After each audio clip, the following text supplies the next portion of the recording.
ಬೆಳಗಾವಿ ಜಿಲ್ಲೆಯ ಈ ಪಟ್ಟಣವನ್ನ ತಾಲೂಕು ಕೇಂದ್ರವನ್ನಾಗಿ ಘೋಷಣೆ ಮಾಡಿ ವರ್ಷಗಳೇ ಕಳೆದಿದೆ. ಆದರೆ ಇಲ್ಲಿ ಪೂರ್ಣ ಪ್ರಮಾಣದ ತಾಲೂಕು ಇನ್ನೂ ರಚನೆಯಾಗಿಲ್ಲ. ಜೊತೆಗೆ ಜನರ ಸಮಸ್ಯೆಗೆ ಕಿವಿಯಾಗಬೇಕಾಗಿದ್ದ ಪ್ರಜಾಸೌಧ ನಿರ್ಮಾಣದ ಜಾಗವೇ ಈಗ ವಿವಾದಕ್ಕೆ ಕಾರಣವಾಗಿದೆ. ಈ ಕುರಿತ ಒಂದು ವರದಿ ಇಲ್ಲಿದೆ ನೋಡಿ. ಯರಗಟ್ಟಿ ತಾಲೂಕನ್ನ ಘೋಷಣೆ ಮಾಡಿ ವರ್ಷಗಳ ಕಳೆದರೂ ಕೂಡ ಇಲ್ಲಿ ಯಾವುದೇ ರೀತಿಯಾದಂತಹ ಸಂಬಂಧಪಟ್ಟಂತ ಕಚೇರಿಗಳ ಸ್ಥಳಾಂತರ ಆಗ್ತಿಲ್ಲ. ಹಾಗಾಗಿ ಸಾಕಷ್ಟು ಅಭಿವೃದ್ಧಿ ಕುಂಠಿತ ಆಗ್ತಿದೆ ಅನ್ನೋ ಒಂದು ಆರೋಪವನ್ನ ಇಲ್ಲಿ ಸ್ಥಳೀಯ ನಿವಾಸಿಗಳು ಮಾಡ್ತಿರುವಂತದ್ದು. ಹಾಗಾಗಿ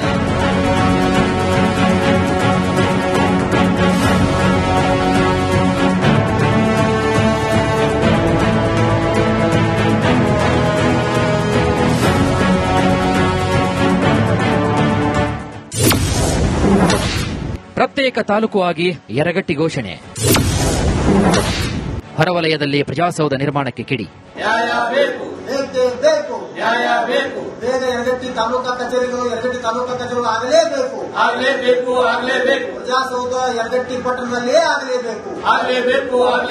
ನ್ಯಾಯಾಲಯ ಯರಗಟ್ಟಿ ಪಟ್ಟಣದಲ್ಲೇ ಆಗಲೇಬೇಕು. ಕಳೆದ 7 ವರ್ಷಗಳ ಹಿಂದೆ ಬೆಳಗಾವಿ ಜಿಲ್ಲೆಯ ಯರಗಟ್ಟಿಯನ್ನ ಪ್ರತ್ಯೇಕ ತಾಲೂಕು ಆಗಿ ಘೋಷಣೆ ಮಾಡಿರುವಂತಹ ಸರ್ಕಾರ 34 ಗ್ರಾಮಗಳನ್ನು ಸೇರ್ಪಡೆ ಮಾಡಲಾಗಿದೆ. ಆದರೆ ತಾಲೂಕು ಕೇಂದ್ರಕ್ಕೆ ಬೇಕಾದಂತಹ ಯಾವುದೇ ಸೌಲಭ್ಯಗಳೂ ಇಲ್ಲ. ಕೆಲ ಕಚೇರಿಗಳು ಬಿಟ್ಟರೆ ಪ್ರಮುಖ ಕಚೇರಿಗಳು ಕಾರ್ಯಾರಂಭ ಮಾಡಿಲ್ಲ.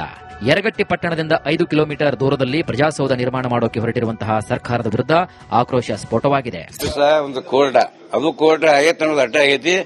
4 ತಿಂಗಳ ಅದು ಚಾಲೂನೇ ಇಲ್ಲ. ಅದನ್ನ ಆದಷ್ಟು ಇಲ್ಲೊಬ್ರು ಪರ್ಮನೆಂಟ್ ಜಡ್ಜಿನೂ ಹಾಕಬೇಕು. ಮಂದಿಗೆ ಅನುಕೂಲ ಆಗತಿ.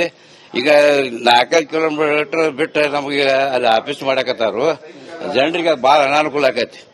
ಇವತ್ತು ಬಡ ಜನರಿಗಾಗಲಿ ಇದಕ್ಕಾಗಲಿ ಹೋಗುದು ಬರೋದು ತ್ರಾಸ ಆಗತಿ. ಇಲ್ಲಿ ಯರಗಟ್ಟಿ APMC ಮಾಡ್ರ 30 ಹಳ್ಳಿಗೂ ಸೆಂಟ್ರ, ಯಾವ ಊರಿಗೂ ವ್ಯತ್ಯಾಸ ಇಲ್ಲದ.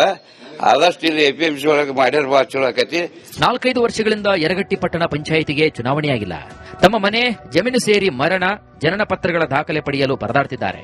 ಪಟ್ಟಣ ಪಂಚಾಯಿತಿ ನಿಯಮದ ಅಡಿ ವಾರ್ಡ್ ರಚನೆ, ಮತದಾರರ ಪಟ್ಟಿ ಪರಿಷ್ಕರಣೆ ಯಾವುದೇ ಕೆಲಸ ಆಗಿಲ್ಲ ಅನ್ನೋದು ಸ್ಥಳೀಯರ ಆರೋಪ.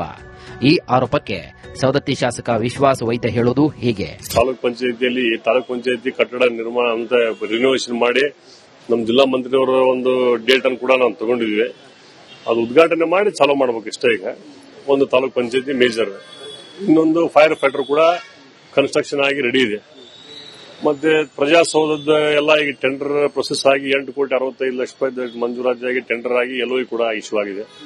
ಅದನ್ನು ನಮ್ಮ ಜಿಲ್ಲಾ ಮಂತ್ರಿಯವರ ಕಡೆ ಡೇಟ್ ತಗೊಂಡು ನಾವು ಪೂಜೆ ಮಾಡಬೇಕು.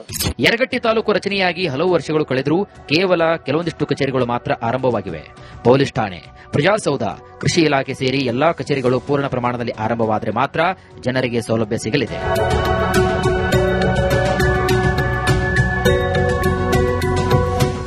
ಮೈಲಾರಿ ಪಟಾತ್, ರಿಪಬ್ಲಿಕ್ ಕನ್ನಡ, ಬೆಳಗಾವಿ.